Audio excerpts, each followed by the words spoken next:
kita hari ini, Milan? Hari ini teman-teman sekalian, saya beserta unsur terkait, ada dari Disperindak, ada dari PTP, Bulog, dan teman kita dari TNI melakukan pengecekan pasar. Tujuannya pengecekan ini ada dua.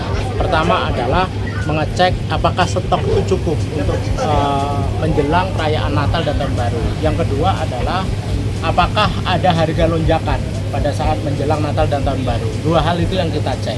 Ternyata alhamdulillah tidak ada yang mengalami kenaikan signifikan dan stok itu juga cukup kalau saya lihat di pasar dan saya tanya kepada pedagang-pedagang pasar.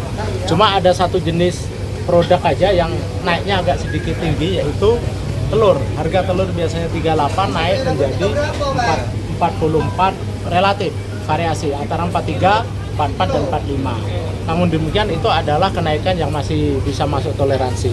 Kemudian saya juga sudah menyampaikan kepada Disperindak maupun dari pihak Reskrim Polres yang masuk dalam Satgas Pangan, apabila ada kenaikan yang melonjak segera dilaporkan kepada pimpinan sehingga kita bisa melakukan operasi-operasi pasar ataukah pengecekan kembali.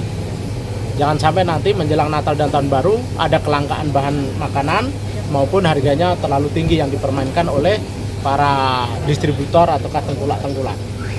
Kalau tindakan tegas kita sendiri, Milan, kalaupun ada misalnya nanti? Kalau ada tetap kita proses sesuai hukum. Kalau memang dia menyetok bukan untuk stok terkait dengan permintaan pasar, kalau dia nyetok tujuannya untuk dia mempermainkan harga, kita akan proses secara hukum pidana.